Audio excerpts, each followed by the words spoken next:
Hello, everyone. Welcome to the amazing, delicious, wonderful love story of Ian and Elizabeth. This romantic novel is set in 19th century England.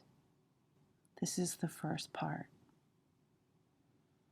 15 servants wearing the traditional blue and silver livery of the Earl of Cameron left Havenhurst at dawn on the same day. All of them carried identical, urgent messages that Lady Elizabeth's uncle, Mr. Julius Cameron, had directed them to deliver at 15 homes throughout England.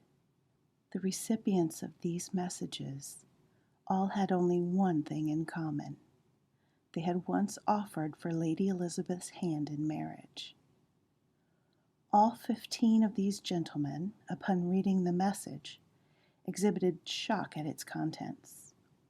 Some of this were incredulous, others derisive, and still others cruelly satisfied.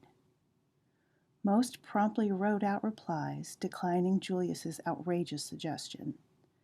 Then they hurried off in search of friends with whom they could share this unsurpassed, delicious piece of incredible gossip.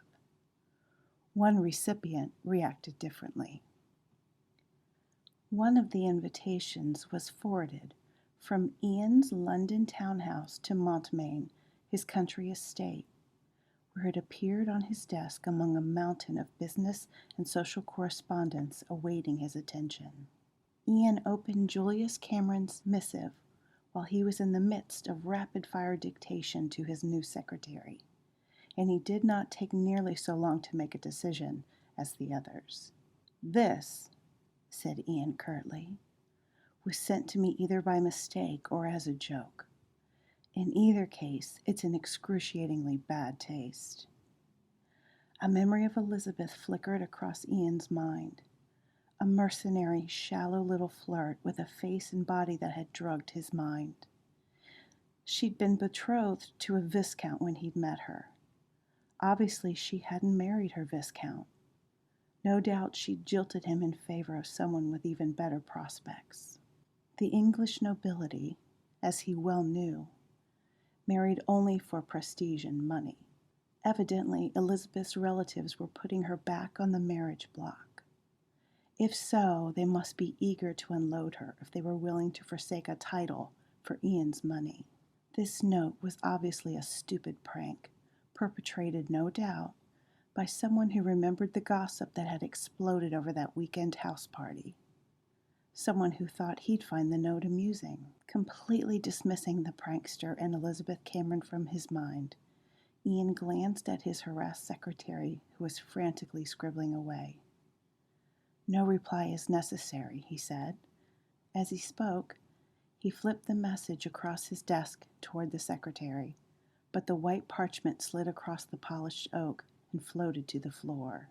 The secretary made an awkward dive to catch it, but as he lurched sideways, all the other correspondence that went with his dictation slid off his lap onto the floor. I'm sorry, sir," he stammered, leaping up and trying to collect the dozens of pieces of paper he'd scattered on the carpet. "Extremely sorry, Mr. Thornton," he'd added, frantically snatching up contracts, invitations, and letters and shoving them into a disorderly pile. His employer appeared not to hear him. He was already rapping out more instructions and passing the corresponding invitations and letters across the desk. "Decline the first 3, accept the 4th, decline the 5th. Send my condolences on this one. On this one, explain that I'm going to be in Scotland and send an invitation to join me there, along with directions to the cottage." Ian spent the evening with the Earl of Melbourne, his future father-in-law, discussing the betrothal contract being drawn up between the Earl's daughter and himself. The secretary spent part of his evening trying to learn from the butler which invitations his employer was likely to accept or reject. With the help of her footman, Lady Elizabeth Cameron, Countess of Havenhurst, hopped down from her aging mare. "Thank you, Charles," she said, grinning affectionately at the old retainer. At the moment, the young countess did not remotely resemble the conventional image of a noblewoman, nor even a lady of fashion. Her hair was covered with a blue kerchief that was tied at the nape. Her gown was simple, unadorned, and somewhat outdated. But not even her drab clothing, her ancient horse, or the market basket over her arm could make Elizabeth Cameron look common. Beneath her kerchief, her shining gold hair fell in a luxurious tumble over her shoulders and back. It framed a face of striking, flawless beauty. Her eyes were her most striking feature, and they were a vivid, startling green. Wonderfully expressive eyes that sparkled like emeralds when she was happy, or darkened when she was pensive. With the burden of her small ancestral estate, Havenhurst, on her young shoulders, and 18 of its original 90 servants, she was managing with limited financial help from her grudging uncle to do the nearly impossible. She was keeping Havenhurst off the auctioneer's block.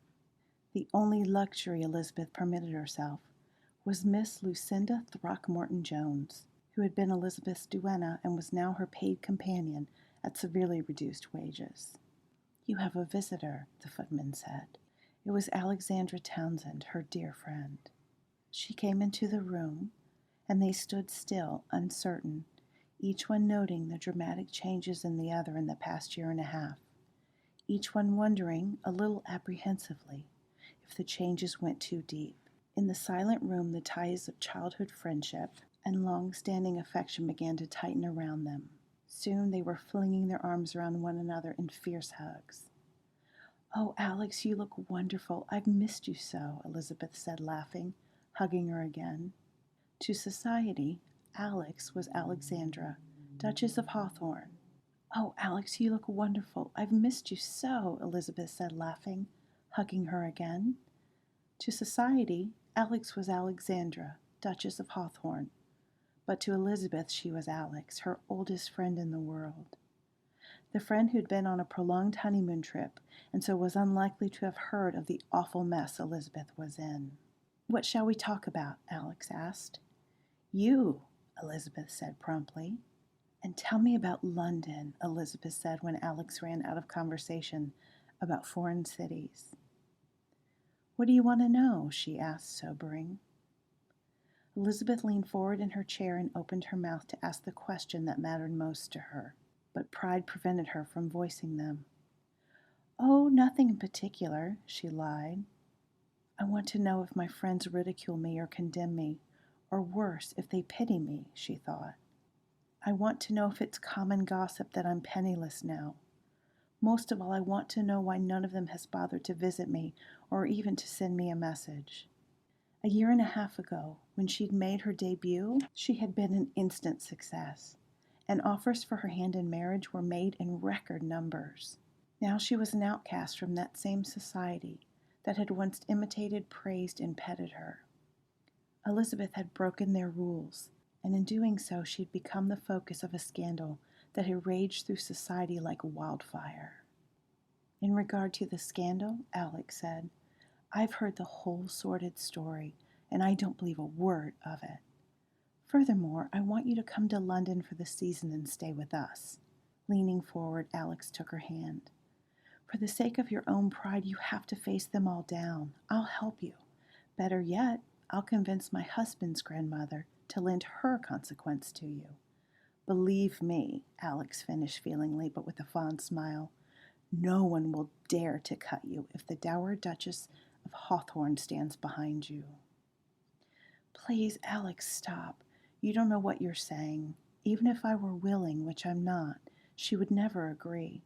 I don't know her, but she'll surely know all about me. About what people say about me, I mean." Alex held her gaze steadily. "You're right on one account. She had heard the gossip while I was away. I've talked the matter over with her, however, and she is willing to meet with you and then make her own decision. She'll love you just as I do. And when that happens, she'll move heaven and earth to make society accept you." They were interrupted by her Uncle Julius. "What did you wish to discuss with me, Uncle Julius?" Elizabeth asked. Animosity, combined with resentment over what was sure to be an angry outburst from Elizabeth, made his voice more curt than normal.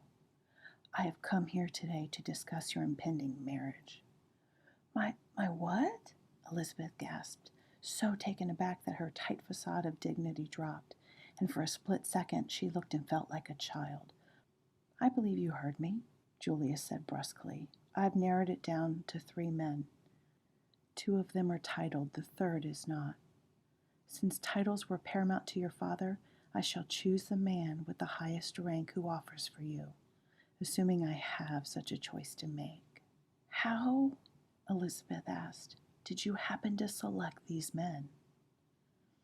I asked Lucinda for the names of any man who, during your debut, had discussed marrying you with your brother Robert. She gave me their name, and I sent messages to each of them, stating your willingness, and mine, as your guardian, to reconsider them as possible husbands for you. Elizabeth clutched the arms of her chair, trying to control her horror. Do you mean, she asked in a strangled whisper, you made some sort of public offering of my hand in marriage to any of those men who'd take me? Yes, he bit out. Furthermore, it may do you good to hear that your legendary attraction for the opposite sex has apparently ended. Only one has expressed a willingness to renew their acquaintance with you. Humiliated to the depths of her being, Elizabeth stared blankly at the wall behind him. I cannot believe you've done this. His open palm hit the desk like a thunderclap. I've acted within my rights, niece, and in accordance with your wastrel father's specific instructions. May I remind you that when I die, it is my money that will be entrusted to your husband and ultimately to your son. Mine. Who is the man? Mr. Ian Thornton. That name sent Elizabeth jolting to her feet, while a blaze of animosity and a shock of terror erupted through her entire body. Ian Thornton, she cried, leaning her palms on the desk to steady herself. Ian Thornton, she repeated, her voice rising with a mixture of anger and hysterical laughter. Uncle, if Ian Thornton discussed marrying me, it was at the point of Robert's gun. His interest in me was never marriage, and Robert dueled with him over his behavior. In fact, Robert shot him. Instead of relenting or being upset, her uncle merely regarded her with blank indifference, and Elizabeth asked fiercely, Don't you understand? What I understand, he said, glowering, is that he replied to my message in the affirmative and was very cordial. Perhaps he regrets his earlier behavior and wishes to make amends. Amends, she cried. I've no idea whether he feels loathing for me or merely contempt, but I can assure you he does not and has never wished to wed me. He's the reason I can't show my face in society. In my opinion, you're better off away from that decadent London influence, he said. However, that's not to the point. He has accepted my terms. What terms? He has agreed that you will come to visit him briefly in order to allow you to decide if you suit. Lucinda will accompany you as chaperone. You're to leave in 5 days. The matter is settled. That will be all for now. You may go. It's not settled. There's been some sort of horrible mistake, I tell you. Ian Thornton would never want to see me any more than I wish to see him. There's no mistake, Julia said with complete finality. Ian Thornton received my letter and accepted our offer. He even sent directions to his place in Scotland. Your offer, Elizabeth cried, not mine. I'll not debate technicalities any further with you, Elizabeth. This discussion is at an end. Elizabeth walked slowly down the hall and turned a corner, intending to rejoin Alexandra, but her knees were shaking so violently that she had to stop and put her hand against the wall to steady herself. Ian Thornton. In a matter of days she would confront Ian Thornton. His name whirled through her mind, making her head spin with a combination of loathing, humiliation, and dread. And she finally turned and walked into the small salon, where she sank down onto the sofa, staring blankly at the bright patch of wallpaper where a painting by Rubens had once hung. Not for one moment did Elizabeth believe Ian Thornton had ever wanted to marry her, and she could not imagine what possible motive he might have now for accepting her uncle's outrageous offer. She had been a naive, gullible fool where he was concerned. Now, as she leaned her head back and closed her eyes, she could hardly believe she'd ever been as reckless or as carefree as she'd been the weekend she'd met him. She'd been so certain that her future would be bright, but then she'd had no reason to think otherwise. With her parents dead, it was left to her brother Robert to prepare her for the season in London. In 6 months, Robert set about to overcome every obstacle that might prevent Elizabeth from making a spectacular impression on the London scene. A woman named Mrs. Porter was employed to teach Elizabeth those intricate social skills her mother and former governess had not. From Mrs. Porter, Elizabeth had learned that she must never betray that she was intelligent, well-read, or the slightest bit interested in horticulture. Miss Lucinda Throgmorton-Jones, former paid companion to several of society's most successful debutantes of prior seasons, came to Havenhurst to fill the position of Elizabeth's duenna. A woman of 50 with wiry gray hair she scraped back into a bun and the posture of a ramrod. She had a permanently pinched face, as if she smelled something disagreeable, but was too well bred to remark upon it. By the time the Camerons, along with Lucinda and the necessary servants, arrived in London for Elizabeth's debut, Elizabeth had learned all that Mrs. Porter could teach her, and she felt quite capable of meeting the challenges Mrs. Porter described. Actually, other than memorizing the rules of etiquette, she was a little baffled over the huge fuss being made. After all, she'd learned to dance in the 6 months she was being prepared for her debut, and she'd been conversing since she was 3 years old, and as closely as she could tell, her only duties as a debutante were to converse politely on trivial subjects only, conceal her intelligence at all costs, and dance. In the 2 weeks before the season began, Elizabeth spent considerable time with the wealthy young debutantes who gathered in the drawing room to gossip happily about everything and anyone. All of them had come to London with the same noble duty and familial objective: to marry, in accordance with their family wishes, the wealthiest possible suitor, while at the same time increasing their family's wealth and social standing. In the drawing room, Elizabeth's education was continued and completed. She discovered to her shock that Mrs. Porter had been right about name-dropping. She also discovered that it was apparently not considered bad manners among society to discuss another person's financial status, particularly the status and prospects of an unmarried gentleman. The conversation swirled around her.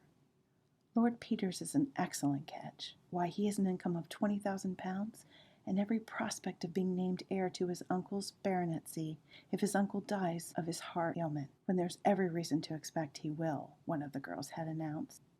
And others had chimed in. Shoreham has that splendid estate in Wiltshire, and Mamma is living on tenterhooks waiting to see if he'll declare himself. Think of it, the Shoreham emeralds! Elizabeth had gladly accepted their collective friendship, and outwardly their advice. However, she felt increasingly uneasy about some of their attitudes towards people they judged as their inferiors, which wasn't surprising from a young lady like Elizabeth, who regarded her butler and coachman as her equals. On the other hand, she was in love with London, with its bustling streets, manicured parks, and air of excited expectation, and she endured having friends who, when they weren't gossiping about someone, were merry companions. On the night of her first ball, however, much of Elizabeth's confidence and delight had suddenly vanished. As she walked up the staircase beside Robert, she felt suddenly more terrified than she'd ever felt in her life. Her head was swirling with all the do's and don'ts she'd not really bothered to memorize, and she was morbidly certain she was going to be the season's most notorious wallflower. But when she walked into the ballroom, the sight that greeted her made her forget all her self-conscious terrors and made her eyes shine with wonder. Chandeliers sparkled with hundreds of thousands of candles. Handsome men and gorgeously gowned women strolled about in silks and satins. Oblivious to the young men turning to stare at her, she lifted her shining eyes to her smiling brother. "Robert," she whispered, her green eyes radiant, "have you ever imagined there were such beautiful people and such grand rooms in the entire world?" Clad in a filmy, gold-spangled white gauze gown, with white roses entwined in her golden hair and her green eyes sparkling, Elizabeth Cameron looked like a fairy tale princess. She was enchanted. and her enchantment lent her an almost ethereal glow as she finally recovered herself enough to smile and acknowledge her friends. By the end of the evening, Elizabeth felt as if she were in a fairy tale. Young men had flocked around her, begging her for introductions and dances and for the opportunity to bring her punch. She smiled and danced, but she never resorted to the flirtatious contrivances used by some of the other girls. Instead, she listened with genuine interest and a warm smile to the beaux who spoke to her. She made them comfortable and drew them out as they led her to the dance floor. In truth, she was thrilled by the contagious gaiety, beguiled by the wondrous music, dazzled by so much attention, and all those emotions were displayed in her shining eyes and winsome smile. She was a mythical princess at her first ball, bewitching, entrancing, twirling around and around on the dance floor beneath glittering chandeliers, surrounded by charming princes, with no thought that it would ever end. Elizabeth Cameron, with her angelic beauty, golden hair, and shining green eyes, had taken London by storm. She was not a rage, she was the rage. This is the end of part 1. Go ahead to the next video to continue with part 2 of Ian and Elizabeth's love story.